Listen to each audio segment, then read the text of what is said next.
প্রতি বছরই আপনার যে নতুন সেশনে শিক্ষাবর্ষে যে আপনার শিক্ষার্থীরা ভর্তি হয় তাদেরকে পাঠক ফোরামের লক্ষ্য উদ্দেশ্য এবং পাঠক ফোরামের পক্ষ থেকে মানে বরণ করে নেওয়া হয় এবং পাঠক ফোরামের পতাকা তলে এসে তাদের পাঠক ফোরামের যে সমস্ত আপনার কর্মসূচি আছে সেই কর্মসূচিতে সম্পৃক্ত হয়ে নিজেদেরকে আপনার দক্ষ মানব সম্পদ হিসেবে গড়ে তোলার ক্ষেত্রে আহ্বান জানানো হয়।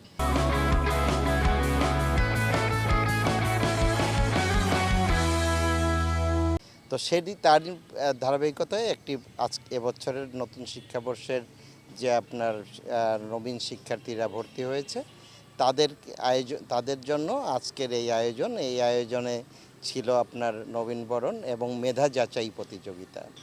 পাশাপাশি এই পরিবর্তিত প্রেক্ষাপটে আপনার তারুণ্যের ভাবনায় আগামীর বাংলাদেশ শীর্ষক একটি ক্যারিয়ার গঠনমূলক একটি সেমিনার ছিল। তো এই বিষয়েই আমাদের বিশ্ববিদ্যালয়ের মাননীয় উপাচার্য সহ ফোরামের উপদেষ্টাবৃন্দ এখানে বক্তব্য রাখছেন। পাশাপাশি আমি নিজে উপস্থিত ছিলাম।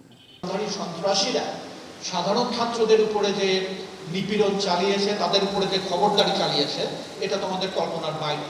তোমরা এই জিনিস আমি মনে করি অলমোস্ট কোনো কিছুই এটা এখন ফেস করছো না। এটা তোমাদের জন্য একটা বিশাল, আমি বলবো যে একটা আশীর্বাদ।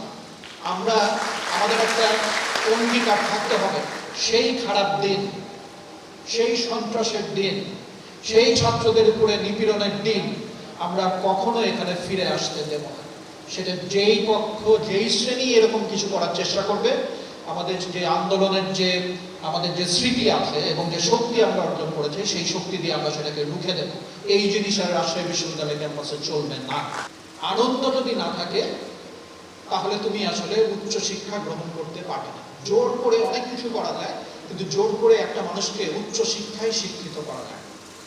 আমার খুবই আকাঙ্ক্ষা রাজশাহী বিশ্ববিদ্যালয়ে তোমাদের অবস্থান হবে অত্যন্ত আনন্দময়। নতুন বন্ধু তৈরি হবে, নতুন করে অনেক কিছু শিখবে, শেখাবে, খেলাধুলা করবে, বিতর্ক হবে, কালচারাল অ্যাক্টিভিটিস, ধর্মীয় অ্যাক্টিভিটিস, এভরিথিং। আমরা এখন যেটা করেছি, আমরা সমস্ত পরিবেশটাকে উন্মুক্ত করে দিয়েছি। যে কোনো ছাত্র ছাত্রী যে কোনো জায়গায় যে কোনো বিষয় নিয়ে কথা বলতে পারবে, যে কোনো বিষয় নিয়ে আলোচনা করতে পারবে। কে কি ভাবলো, কারো রক্ত চক্ষুর দিকে এক বিন্দু তাকানোর সময় আমাদের নেই। আমরা ওই জিনিসের ভিতরে যাব। এই ক্যাম্পাস তোমাদের, তোমরা আনন্দের সাথে শিখবে, নিজেদেরকে মানুষের মতো মানুষ করবে এবং তোমাদের কাছে আহ্বান, be the best you can be. তুমি নিজেকে কত উপরে নিয়ে যেতে পারো তার জন্য প্রতিযোগিতা করো। এটি পাঠক ফোরামের জন্য একটি মাহেন্দ্রক্ষণ।